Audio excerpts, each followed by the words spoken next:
Thomas had never been the type to pick a fight with anyone, much less an entire homeowners association. He worked long hours as an engineer, kept to himself, and tried to stay on good terms with his neighbors. His suburban home was modest but well kept, with a neat lawn and trimmed hedges. The kind of place that blended into the neighborhood so smoothly that most people would never remember which house was his. That all changed with one small decision: building a backyard shed. Thomas didn't think it was a big deal. He needed extra storage space for his tools, gardening supplies, and outdoor equipment. After years of tripping over clutter in the garage, he ordered a prefabricated shed kit from a reputable company, poured a concrete base, and spent 2 weekends assembling it. He painted it a neutral beige to match the house, added a small gravel walkway, and even planted shrubs around it to make it look like a permanent feature rather than an afterthought. By the time he was done, the shed looked so professionally installed that it seemed as if it had been part of the property from the very beginning. The HOA disagreed. About a week after finishing the project, Thomas received a letter in his mailbox. It wasn't friendly or neighborly. It was a formal notice of violation, printed on HOA letterhead and stamped with an official-looking seal. According to the letter, his new shed violated community aesthetic standards and had been erected without prior approval. The HOA demanded that he remove it within 14 days or face daily fines. Thomas was stunned. He had read the HOA bylaws before starting the project. Nowhere did it say that sheds were prohibited. In fact, there was only a single line about accessory structures, requiring that they be maintained in good repair and painted in colors harmonious with the dwelling. His shed met those requirements perfectly. He wrote back to the HOA, politely explaining that the shed was lawful and asking for clarification. The board never responded. Instead, another letter arrived, this time warning that he would be fined $250 for every day the shed remained standing.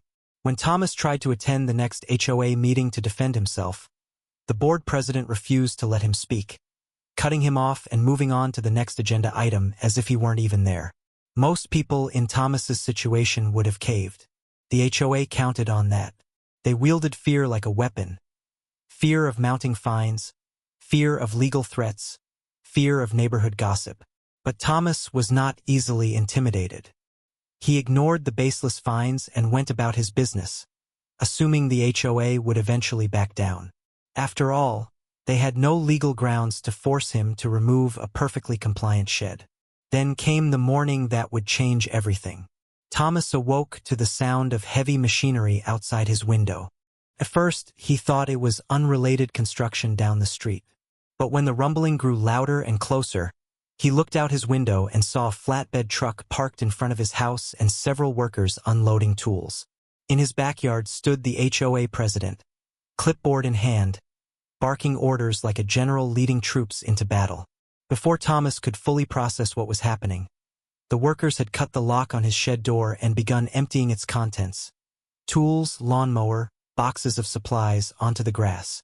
Then they started dismantling the structure itself, prying off panels, ripping out bolts, and tossing the pieces onto the truck. By the time Thomas ran outside to confront them, the shed was halfway gone.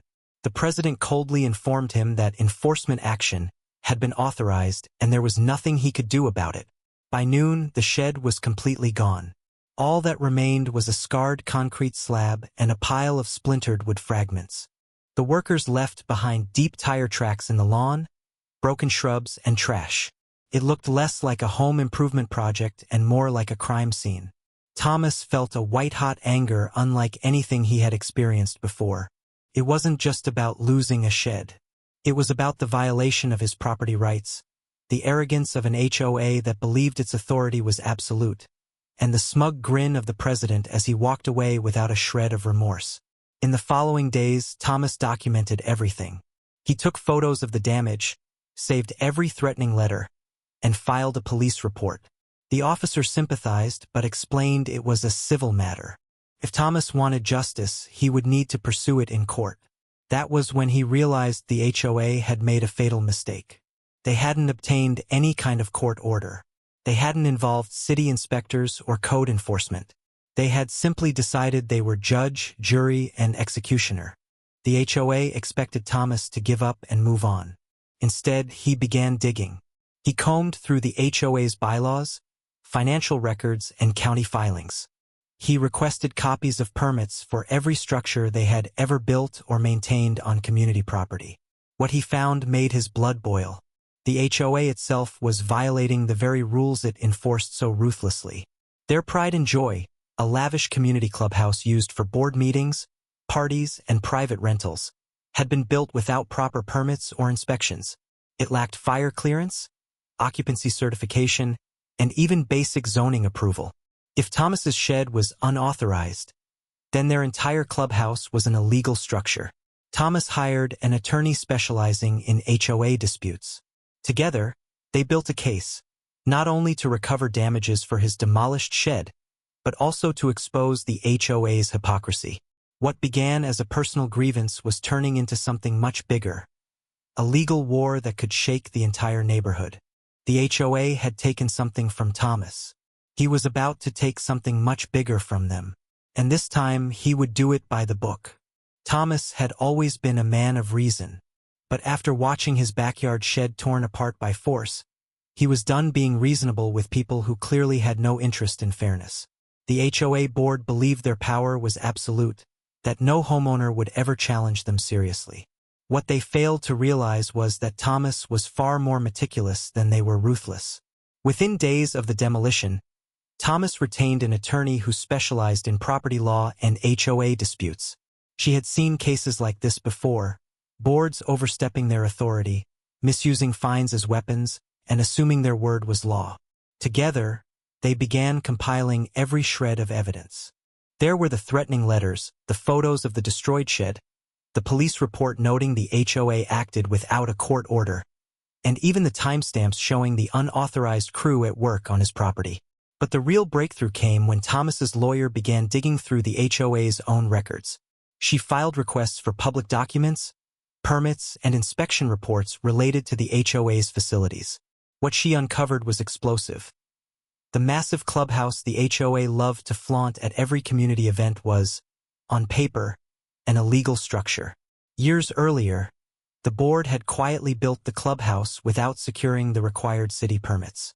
No fire inspection, no occupancy clearance, no certificate of compliance. They had taken dues from homeowners, Thomas included, and spent them on a vanity project that never should have existed in the first place. It was hypocrisy of the highest order. The same group that claimed a modest, code-compliant shed was unacceptable had spent hundreds of thousands of dollars constructing a building that violated nearly every regulation imaginable. With this information in hand, Thomas's attorney crafted a two-pronged legal strategy. The first goal was to hold the HOA accountable for trespassing on private property and destroying the shed. The second, far more ambitious goal, was to prove that the HOA's own clubhouse violated municipal building codes and should be condemned. Thomas filed his lawsuit in county court, seeking full reimbursement for the shed, compensation for property damage, and punitive damages for the HOA's blatant abuse of power. The board, arrogant as ever, dismissed it as an empty threat. They told homeowners in the neighborhood newsletter that Thomas was misinformed and wasting community resources by pursuing legal action. They even tried to smear his reputation, hinting that he was a troublemaker who refused to follow community rules. What they didn't know was that Thomas had already secured written confirmation from the city's building department. According to official records, the HOA clubhouse had no valid permits on file. If inspected, it would be immediately cited as unsafe for occupancy. This wasn't a technicality. It was a serious violation that could shut the building down permanently. As the case moved forward, the HOA board doubled down instead of backing off. They used community funds to hire an expensive law firm, confident they could intimidate Thomas into a settlement. They continued sending him letters claiming he owed thousands of dollars in fines, insisting he was in violation of rules and regulations. They assumed no homeowner could afford to fight an HOA in court for long. But Thomas wasn't fighting alone. Neighbors who had quietly suffered under the HOA's heavy-handed tactics began reaching out. Some provided copies of letters they'd received over petty issues, paint colors, fence heights, even lawn decorations. Others offered testimony about how the HOA spent funds recklessly, never explaining why dues kept increasing while maintenance declined. One neighbor even had photographs of the clubhouse construction years ago, showing work crews on site long before any permits were even applied for. By the time the first court hearing arrived, Thomas and his attorney had assembled a mountain of evidence. The judge listened as they outlined how the HOA had trespassed, vandalized private property, and acted with complete disregard for due process. The defense tried to argue that the HOA had enforcement authority, but the judge was quick to note that enforcement didn't mean breaking the law. Property rights were not suspended simply because a board issued a letter. Then Thomas's attorney presented the evidence about the clubhouse. The judge raised an eyebrow at the photographs, city records, and sworn statements confirming no permits existed. It was a bombshell the HOA's legal team hadn't expected. Their smug expressions faltered as they realized their clients weren't just fighting over a shed. They were about to face scrutiny over their own illegal structure. The court issued an injunction halting the HOA from taking any further enforcement action against Thomas. More importantly, the judge ordered an immediate inspection of the clubhouse by city officials. If the building failed to meet safety standards, the HOA would be required to bring it into compliance or face a demolition order. When news of the court ruling spread through the neighborhood, the atmosphere shifted overnight. Homeowners who once feared the HOA began openly criticizing the board. Whispered conversations at mailboxes turned into open discussions at block parties. People were no longer afraid to question where their money was going or how decisions were being made. For the first time in years, the HOA board looked vulnerable. City inspectors wasted no time examining the clubhouse. Their report confirmed what Thomas had already suspected. The building was unsafe and illegal. Electrical wiring wasn't up to code. Emergency exits were blocked or non-existent. Structural supports hadn't been properly installed. There was no record of fire safety approval. The inspectors recommended immediate closure until major repairs or demolition could be completed. The judge reviewed the findings and issued a ruling that stunned the entire neighborhood. The HOA clubhouse was officially condemned. The board was given 60 days to either secure full compliance with city codes or have the structure removed entirely. For Thomas, it was vindication. The same people who destroyed his shed in broad daylight were now facing the loss of their most prized possession. The board scrambled, calling emergency meetings and pleading with homeowners for additional funds to save the clubhouse. But their credibility was gone. Residents demanded answers. Why had they ignored the law? Why had they wasted everyone's dues on an illegal building while bullying individual homeowners over minor issues? The very people who once defended the HOA now sided with Thomas, applauding him for standing up to their abuse of power. The board's last hope was to stall, but Thomas and his attorney weren't about to let that happen. They pushed the court to enforce its order, ensuring that the HOA's time was running out. If the clubhouse wasn't fixed or legally cleared for occupancy, by the deadline it would be bulldozed to the ground. What began as a fight for one man's shed had become a battle for the soul of the neighborhood. And Thomas wasn't done yet. He wasn't just going to win. He was going to make sure the HOA could never pull something like this again. The HOA board had never faced open defiance before. For years, they ruled through intimidation, counting on fear and silence to keep homeowners in line. But after the judge's ruling condemned their beloved clubhouse, fear was no longer on their side. The neighborhood smelled blood in the water. The board's first move was desperation disguised as confidence.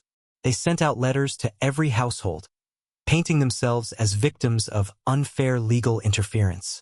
They claimed the clubhouse was only temporarily non-compliant and insisted that additional funding from homeowners would solve everything. The tone was urgent, almost panicked. They called emergency meetings, promising to fight the demolition order in court. But fewer and fewer neighbors showed up to listen. Thomas watched this from a distance, keeping his focus on the next legal steps. His lawyer warned him the HOA would try every trick in the book to stall enforcement. They filed appeals, petitioned the court for extensions, and even tried to pressure city officials into delaying inspections. But every motion failed. The judge had made the ruling crystal clear: fix the building or lose it. Meanwhile, the atmosphere in the neighborhood was shifting rapidly. Once, residents whispered about HOA abuses in private. Now they spoke openly about the board's hypocrisy. Long-buried grievances resurfaced. Homeowners shared stories of arbitrary fines, harassment over trivial issues, and secretive financial decisions. Some had paid thousands for violations they later learned weren't violations at all. The HOA president tried to maintain control, sending angry newsletters claiming Thomas was destroying the community. But instead of turning against him, neighbors began to rally behind him. They saw him not as a troublemaker, but as someone who had stood up when no one else dared. He wasn't just fighting for himself anymore. He was fighting for everyone who had ever been bullied by the board. The clubhouse, once a symbol of the HOA's power, now stood as proof of its corruption. It sat closed and locked, a condemned building with bright orange safety notices plastered on every door. Weeds grew along its walkways. The once bustling parking lot was empty. The structure looked like a monument to arrogance, rotting in the middle of the community for everyone to see. As the demolition deadline drew closer, the board scrambled to raise funds. They proposed special assessments, extra fees billed directly to every homeowner, to cover the enormous cost of retrofitting the building to meet code. But residents refused. They weren't about to pay for the board's mistakes. People openly questioned where their dues had gone all these years and why no one had ever audited the HOA's accounts. Thomas's legal team stayed one step ahead. They requested regular progress updates from the board, forcing them to admit publicly that no permits had been secured, no repairs had begun, and no contractor would touch the project without proper approval. Every week that passed brought the HOA closer to losing their prized clubhouse forever. The board tried one last act of retaliation. They slapped Thomas with new violations, citing everything from a slightly overgrown hedge to a misplaced trash can. They threatened more fines and hinted at liens against his property. But this time, Thomas had legal protection. The judge's injunction shielded him from any further enforcement action while the case was active. The HOA's threats were meaningless, and every petty attempt to punish him only made them look worse in the eyes of the community. Privately, Thomas felt a mix of satisfaction and disbelief. He had never wanted a war. All he had wanted was to build a simple shed and be left alone. Yet here he was, watching an entire corrupt board unravel because they couldn't admit they were wrong. He kept his composure in public, never gloating, never shouting. But inside, he knew that justice was finally catching up to them. City inspectors returned for a follow-up visit. Their findings were damning. The building still had no valid permits, and several structural issues had worsened with time. Repairs would cost more than tearing the clubhouse down entirely. The inspectors filed their final report with the court, confirming that demolition was now the only viable option. When the judge received that report, she set a hard deadline. If the HOA failed to voluntarily remove the building, the city would step in and have it bulldozed, with the full cost charged back to the HOA. There would be no more extensions, no more excuses.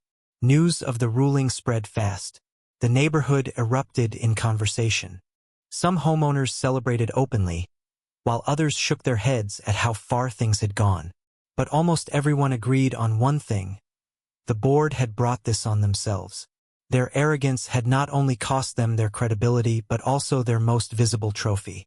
As the demolition date approached, the HOA tried to save face.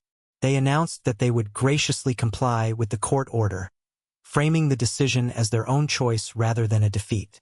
But nobody believed them. Homeowners saw through the spin.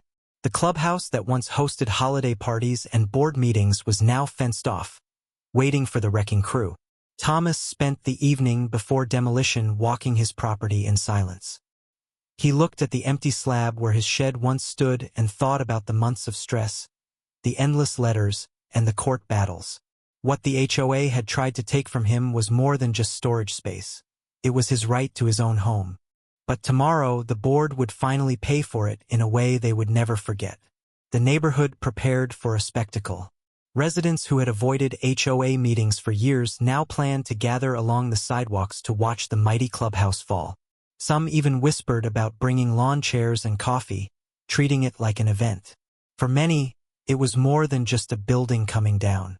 It was justice made visible. The morning of the demolition arrived clear and bright, as though the weather itself wanted to make sure nothing delayed the inevitable.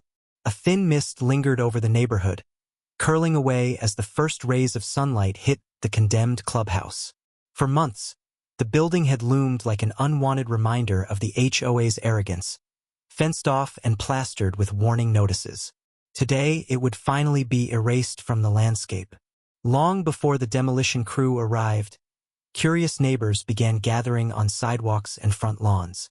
They stood in clusters, coffee mugs in hand, murmuring quietly while keeping their eyes on the building at the center of it all. Some had folding chairs, as if they were preparing to watch fireworks on the 4th of July. The mood was strange, not quite celebratory, but charged with anticipation. This was no ordinary construction job. This was justice in action unfolding in real time. Thomas stayed back, standing on his own driveway a few houses away, watching with calm focus. He hadn't organized this crowd, nor had he invited any attention. But it was impossible to keep something like this quiet. Everyone in the neighborhood knew what had happened, how the HOA had unlawfully torn down his shed and how the court had ruled against them. Today wasn't just about the loss of a building. It was about accountability. The demolition team rolled in just after 8 o'clock. A flatbed truck carried an excavator, its steel arm glinting in the sunlight like a blade. Workers in hard hats inspected the perimeter fence, checked permits, and cleared the area. There was no resistance from the HOA board. After weeks of legal delays and desperate letters, they had no fight left. The court order was absolute, and ignoring it would have meant even heavier penalties. The HOA president showed up briefly, standing off to the side in a pressed suit that looked wildly out of place on a suburban sidewalk. His face was tight with anger, his lips a thin line. He didn't speak to anyone, and no one approached him. The same man who had strutted around Thomas's yard while supervising the illegal shed demolition now looked small, out of his depth and powerless. The excavator rumbled to life, its engine growling like distant thunder. The crowd fell silent as the operator maneuvered it into position. The steel bucket swung toward the clubhouse wall, paused for just a moment, and then slammed forward. The impact echoed down the street, a deep, cracking boom as wood splintered and glass shattered. The first strike left a jagged hole in the siding, exposing the hollow interior of the building. Piece by piece, the machine tore through what had once been the pride of the HOA. Windows burst from their frames, roof shingles tumbled like autumn leaves, and walls buckled under the relentless weight of the excavator's arm. The building that had hosted board meetings, holiday parties, and smug declarations of authority was reduced to rubble before anyone could truly process how fast it was happening. Some neighbors gasped at the destruction. Others quietly smiled, as though a long-standing wrong had finally been set right. Parents held the hands of wide-eyed kids who couldn't believe they were watching a real building being torn down in their own neighborhood. A few residents even clapped after a particularly loud crash sent part of the roof folding inward like a paper hat. Thomas kept his expression steady. He didn't cheer. He didn't smirk. He simply stood and watched, remembering the day his own shed had been destroyed. The sound of power tools, the indifference of the board, and the sight of his personal property being carted away like trash. Today, the roles were reversed. But unlike the HOA, Thomas had done it legally, with the full weight of the court behind him. By noon, the once imposing clubhouse was nothing more than a flattened pile of wood, drywall, and broken concrete. Workers sprayed the debris with water to keep the dust down, while a second truck loaded the remains to haul them off-site. The lot was scraped clean, leaving only bare dirt where the building had stood. In a few days, there would be no trace of it at all. No foundation, no footprint. Nothing but an empty space waiting to be reclaimed by grass and time. The HOA president vanished before the last wall came down. He slipped away without a word, refusing to face the homeowners whose dues he had squandered. His allies on the board were nowhere to be seen. For the first time in years, their power was broken, not by angry emails or whispered complaints, but by cold, unshakable legal authority. As the demolition crew packed up, Neighbors began to talk more openly than ever. People who had been intimidated into silence swapped stories in the open air, no longer afraid of retaliation. They spoke of fines for trivial landscaping offenses, of threats over mailbox paint colors, of letters sent in the dead of night demanding compliance with arbitrary rules. The HOA's image of control had crumbled as thoroughly as their illegal clubhouse. Thomas returned home quietly, but his phone buzzed with messages of support from neighbors who had avoided speaking to him before. Some thanked him for standing up. Others hinted at wanting new leadership on the HOA board. The tide had turned completely, and everyone could feel it. Later that evening, as the sun dipped below the horizon and the last traces of dust settled, Thomas walked past the empty lot where the clubhouse once stood. He thought about how the HOA had tried to humiliate him, how they had marched onto his property without permission, and how they had assumed he would roll over in defeat. Instead, their arrogance had been dismantled, brick by brick, beam by beam. But Thomas knew the battle wasn't over yet. The demolition was just the most visible victory. There were still lawsuits pending, damages to collect, and accountability to enforce. The board members responsible for the unlawful shed demolition still had to answer for their actions in court. And if they thought losing their clubhouse was the worst thing that could happen to them, they were about to be proven wrong. The sun barely crept over the horizon when the first rumble of diesel engines broke the stillness of Oak Ridge Estates. Neighbors who were used to waking to birdsong instead found themselves peering through blinds at the sight of two large bulldozers and a convoy of trucks rolling down the cul-de-sac. Their yellow paint gleamed in the early morning light, the machines exhaling thick clouds of exhaust that drifted over neatly manicured lawns. At the center of the commotion stood Mark, arms folded, court order clutched firmly in hand. Weeks of sleepless nights, endless paperwork, and tense consultations with lawyers had led to this moment. He had made sure every I was dotted and every T crossed. The document he carried was signed by a judge and backed by county enforcement. The HOA's illegal clubhouse, which had loomed smugly over the neighborhood pool for years, was about to meet the same fate as Mark's shed. Only this time, the demolition would be fully legal. By 7:30 a.m., a county sheriff's cruiser pulled up to ensure the process went smoothly. The deputy stepped out, glanced at the paperwork, and nodded without hesitation. Mark's hands no longer shook when he thought about what the HOA had done to him. Gone was the man who once second-guessed himself, wondering if he was the unreasonable one. In his place stood someone fueled by the quiet satisfaction of justice finally tipping back into balance. The HOA president, Greg, arrived minutes later in a frenzy. His silver SUV screeched to a halt in front of the clubhouse, narrowly missing one of the construction trucks. He stormed out, red-faced and shouting, but his protests were drowned out by the growl of machinery idling nearby. Greg had spent weeks assuming Mark's threats were empty, dismissing him as a disgruntled homeowner. Now, confronted with the full weight of the law, his bravado cracked like thin glass. Mark didn't flinch. He simply handed the sheriff the signed order, who then explained to Greg that there was nothing he could do. The county zoning board had reviewed the HOA clubhouse and found it had been constructed without proper permits years ago, something Greg knew all along but hoped no one would ever challenge. What the HOA did to Mark's shed, destroying private property without due process, paled in comparison to the violations tied to their own precious building. Neighbors gathered in small clusters along the sidewalks, whispering to each other. Many of them had been afraid to speak out against the HOA for fear of fines or retaliation. Now they watched in stunned silence as the mighty board was finally being held accountable. Some even smiled behind their hands, pretending to shield their eyes from the rising sun while they relished the sight. By 8 a.m., the demolition crew moved into position. Workers strapped on hard hats, and one bulldozer lined up in front of the clubhouse doors.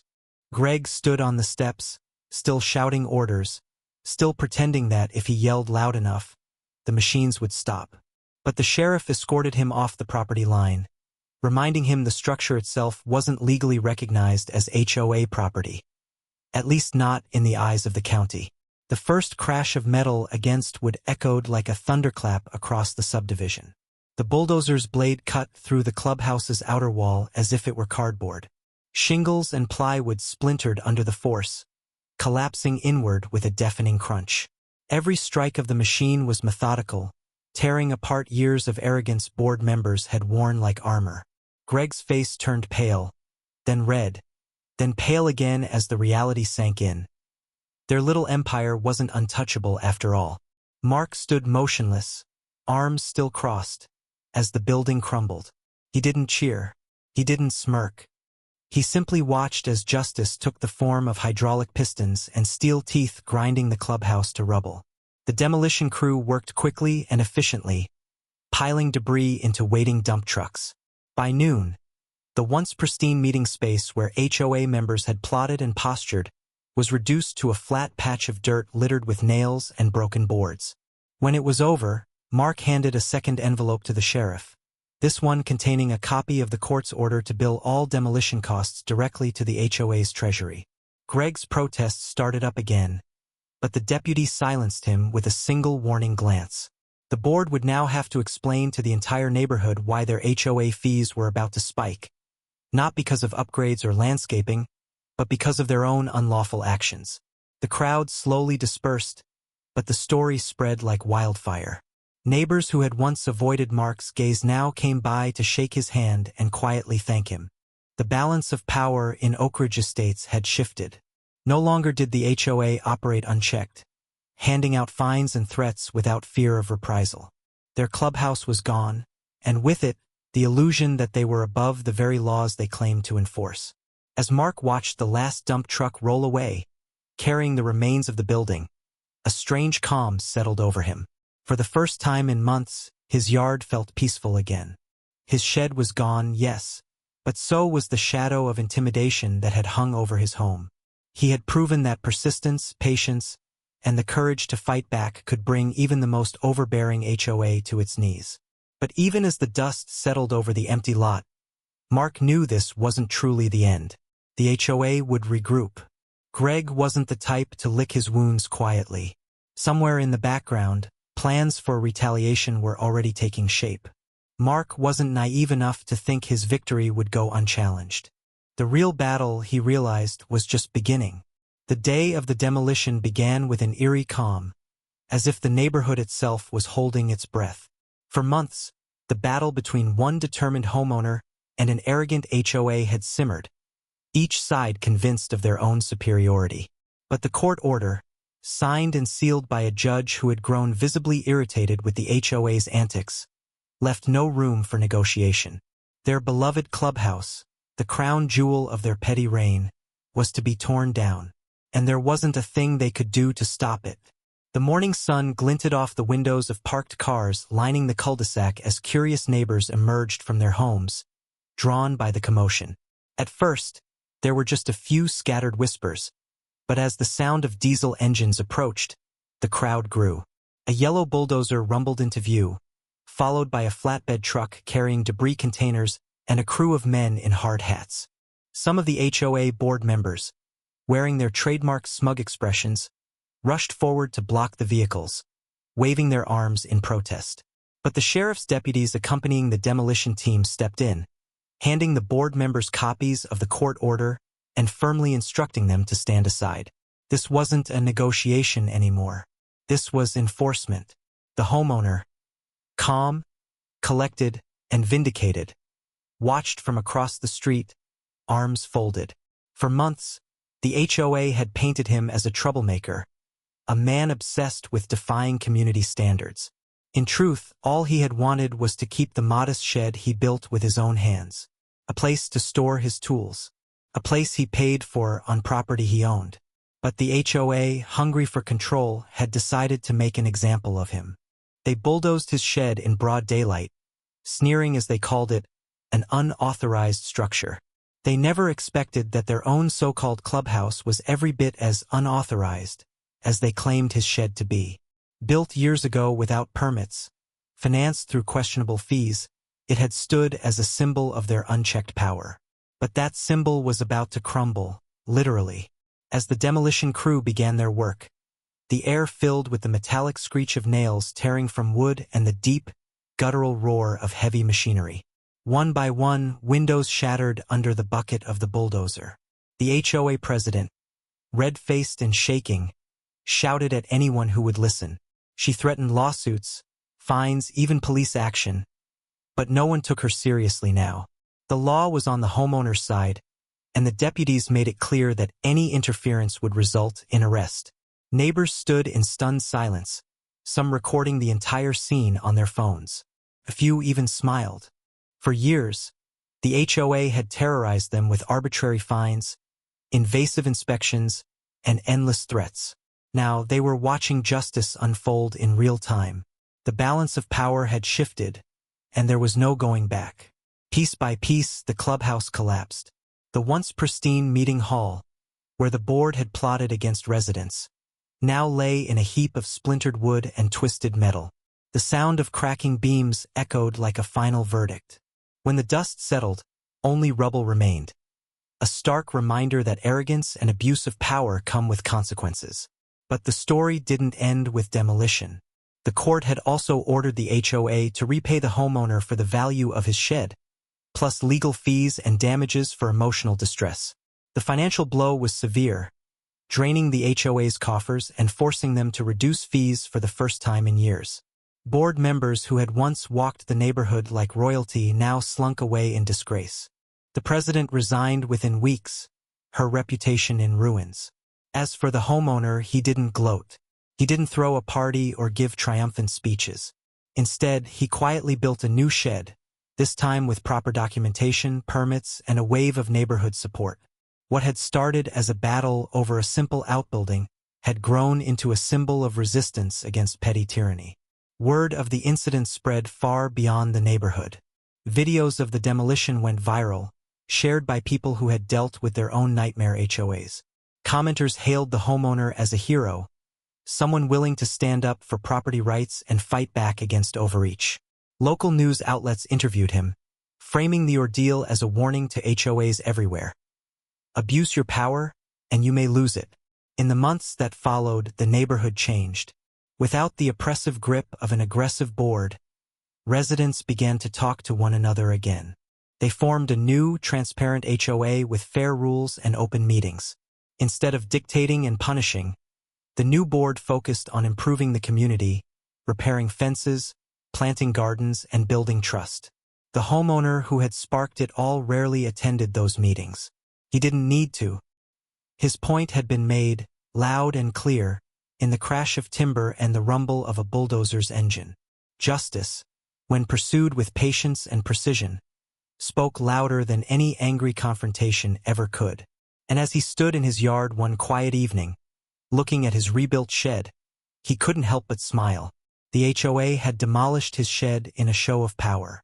But in the end, it was their own fortress that had fallen, leaving behind not just rubble, but a powerful lesson. Never underestimate a determined homeowner with the law on his side.